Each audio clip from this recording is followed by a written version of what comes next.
Bonjour Laetitia Lévy, donc je suis thérapeute, je suis heureuse d'être avec vous pour cette vidéo. Et toi, quand tu parles, c'est dans les deux sens. Qu'est-ce qui est important? C'est d'être là comme on est.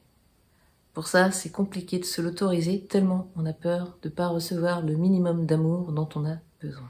J'ai emprunté cette phrase « recevoir le minimum d'amour dont on a besoin » à Denis Marquet, qui est un philosophe. En fait, il est important de savoir et de se rappeler que quand on est enfant, on se contorsionne effectivement. On n'avait pas le choix.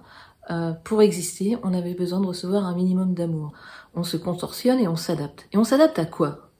On s'adapte aux attentes, on s'adapte aux projections de nos parents, de nos proches, et on s'adapte aussi à ce qu'on imagine qu'ils attendent de nous. On s'adapte aussi à de l'imaginaire. Vous voyez où je veux en venir en fait? C'est qu'on s'adapte à des choses extérieures à nous. On se contorsionne pour correspondre à des exigences, des attentes, des demandes, plus ou moins supposées, parce qu'on n'est pas dans la tête des autres, à un moment donné dans notre enfance. Du coup, ça nous façonne. Ça façonne notre personnalité, notre identité. Et du coup, on peut se demander aujourd'hui qui on est. Puisque ce qu'on est aujourd'hui est le produit d'une adaptation. Et également, ce qu'on peut voir, c'est qu'on s'est adapté à des projections, à de l'imaginaire, à des attentes que les autres avaient sur nous.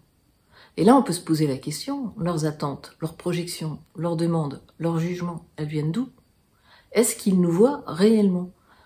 En plus de ça, on est en train de s'adapter sur des choses dont les autres n'ont même pas conscience. On peut pas savoir ce que les autres voient de nous. Donc vous allez voir, je vais vous raconter une histoire, c'est complètement dingue. Imaginez un homme, à son travail, il se sent rejeté, dévalué, jugé par une collègue. Il comprend pas pourquoi. Il s'en veut. Il voit dans la salle de pause qu'elle prend ses distances avec lui, qu'elle s'intéresse pas à ce qu'il dit. Il essaye de créer un lien et rien n'y fait. Cette femme, de son côté, se rend compte que cet homme l'exaspère au plus haut point, c'est plus fort qu'elle. Elle se rend compte qu'elle le juge bien malgré elle. Alors qu'il est compétent, qu'il est très agréable, elle peut pas.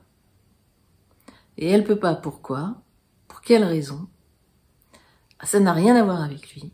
Et c'est en ça que c'est important de le voir. Donc cette femme ne peut pas aller vers cet homme parce que cet homme, à la salle de pause, raconte souvent comment il entretient une vieille mobilette. Et ça la renvoie inconsciemment à son père qui bichonnait ses voitures. Mais à un point extrême qui faisait qu'elle avait le sentiment qu'il préférait ses voitures à ses enfants. Donc vous voyez, on est issus chacun de notre propre histoire que l'on va calquer sur les autres, indépendamment de ce qu'ils sont. D'où tais-toi quand tu parles. Il n'y a pas à faire plus ni moins.